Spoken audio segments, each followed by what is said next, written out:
So John Carpenter's Halloween came out 46 years ago.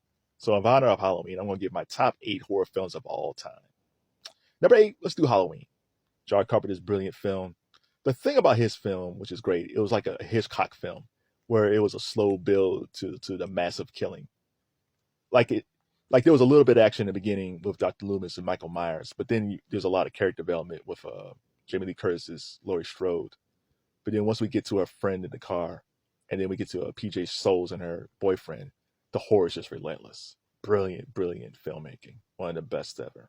Number 7 is Carrie, the original. Sissy Spacek won the Oscar for Coal Miner's Daughter. She should have won the Oscar for Carrie. The way that she looked, you felt bad for her because she's just like her mom was horrible to her classmates was horrible to her. The scene at the dance where she finally felt like people loved her, and then we get the blood. It's an iconic look, an iconic scene, but you just felt so bad for her. So when she just like, I had enough of y'all, and she just went crazy on them. It's almost like, yeah, I was like, oh my gosh, she's so brutal. Great young cast: John Travolta, Amy Irving, Nancy Allen, Piper Laurie played her mom. That scene towards the end with her and her mom is crazy. The final scene of Amy Irving is just like one of the most iconic ending scenes ever, where you just like, the first time you see it, it's like, oh my God, what was that?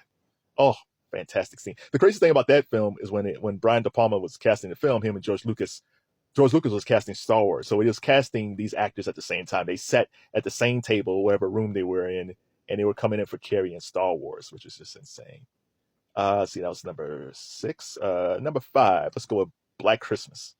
Black Christmas, the original horror slasher flick. People always go to Halloween, and rightfully so. Halloween is great. But before Halloween, there was Black Christmas, directed by Bob Clark, who would later direct A Christmas Story. 2 different Christmas things. But yeah, Psycho in a sorority house stars Margot Kidder. Man, that film is scary. It doesn't get enough credit for setting off the template, which would have led to Halloween. I don't think Halloween would be Halloween without Black Christmas. But shout out to Bob Clark, man. He created one of the most underrated, terrifying films of all time, and he's still played today.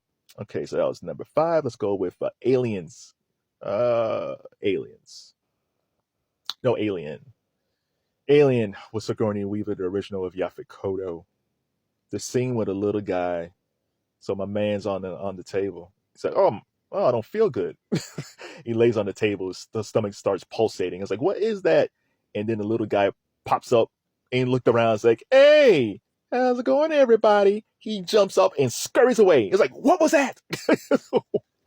What was that? Shout out to the special effects back then. It was Ridley Scott's film. Shout out to the special effects. That was a terrifying scene. Oh, horror in space. Like they said in the tagline, in space, no one can hear you scream. Fantastic line, fantastic movie. Aliens was great. Aliens was a great sequel. But that original Alien, scary. Shout out to Sigourney Weaver. Let's see. After that, let's go with Nightmare on Elm Street. I'm looking at a list. Nightmare on Elm Street. Robert Englund as Freddy Krueger. Original story. The Boogeyman. You think about, you get to hear these stories about, go to sleep, the Boogeyman might get you. And the fact that the Boogeyman can actually kill you in your sleep is crazy. Heather in the film was an amazing actress. I always felt like she should, the lead actress, I always felt like she should have got more after that, right? But she didn't. The scene with Johnny Depp, which was his first role, the scene when he's sucked into the bed and blood comes out of it, is an amazing scene. Wes Craven is a master of filmmaking. The Hills Have Eyes, the film he did back in the 70s around the Black Christmas, there was some horrific things in there. Like, by the time he matured as a filmmaker, he was just like, oh my God, this guy is a psychopath. But yeah, Nightmare on Elm Street, the whole thing, this dude can kill you in sleep. The Johnny Depp scene, the ending scene where you just don't know what happened. It's always like, wait, I thought this film was over. Like, what is this? Wait, what did I just see? Stop. Amazing film. What's next? Night of the Living Dead, original, black and white. Heartbreaking. It was a great social commentary of society in the 1960s, and it still stands up today. We get a black man as in a lead role in a horror movie, which we don't get a lot of. We have it in Candyman, we have it in Get Out,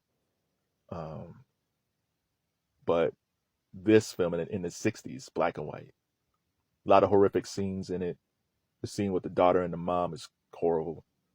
But that scene with my dude at the end is just horrific. It shouldn't have ended that way, but then it's a social commentary on life. You know, they just don't see black men as heroes. It's crazy, crazy film. Still sticks with me today. Let's see what we got here. Scream. Scream's my number 2. The only people I knew from that film in the very beginning was Courtney Cox from Friends, Nev Campbell from Party of Five, and Drew Barrymore. And Drew Barrymore was prominently featured on the poster. And the film starts up with Drew Barrymore. And it's like, hey, that's Drew. I haven't seen her in a while. She looks good. And then the scene, then the scenes happen. And it's like, wait, what just happened? I was like, you can't do that. She's on the poster. What's your favorite scary movie? Oh man, after that I was trying to find, I think I found the Ghostface mask. I wanted that, but I was trying to find the voice box. I was what's your favorite scary movie? I wanted that voice box, man. Young cast. That's the first time I saw Rose McGowan. First time I saw her, I was like, who is she and how did I get to know her? After I heard the Jawbreakers, Rose was great. Skeet Ulrich was great. Billy Loomis, aka Billy Loomis. I wish he would have came back in some form. He couldn't, but still. Matthew Lillard. I still say this from time to time. There was that scene with Skeet. It stabbed Matthew, and Matthew's like, I'm feeling a little bit woozy, man. Jamie Kennedy said, I'll be right back. Like everything about that film was so original. Once again, Wes Craven. Wes Craven. He gives you Nightmare on Elm Street, and he gives you this. Wes Craven was a master of horror.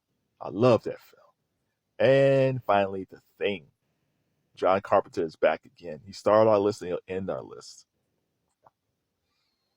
The thing about The Thing, first of all, Kurt Russell is just one of our most underrated actors, one of our most underrated movie stars ever. The thing about The Thing is you didn't know who was who. You didn't know who to trust. You didn't know who was the alien, who wasn't alien. That scenes with the dog, with the special effects. Shout out to all the special effects dudes back there, Rick Baker and all those guys back then. Because, they didn't have the biggest budgets. And they were still kind of trying to learning how to do this stuff on the fly sometimes, to try to figure this stuff out. Their effects is crazy. But yeah, The Thing, even at the end of the movie, you just kind of like, I don't know who's who. Oh man, they shot on a real cold locale. Brilliant film. Let me give a shout out to Jordan Peele, because Get Out, if I had a longer list, I'll probably have Get Out on here. But I'm going to give you a film that I will never watch again. Not that it was bad. It just is Us. Jordan Peele's Us. That little girl in it, the doppelganger, scared me so much. She creeped me out so much I can never watch Us again. I watched Get Out a bunch of times. I love Get Out. Get Out is great. I will never watch Us again. Never. It just, that little girl creeped me out too much. I don't know what it is, just the way she looked. Oh, it scares me now. So that's my list of my favorite Hollywood films. I think I have 7. I think it's 8 or 7. I lost count. So give me your top 5 horror films of all time. It could be any on this list, could be others. Like I don't have The Ring on here. I don't have Psycho. There's a bunch of films I left off. There's a bunch of Asian films that you can check out on the list. That's fine too. But give me your top 5 films of all time. And what horror film would you never see again? Not to say it was bad. It just scared you so much that you say, I will never watch this again.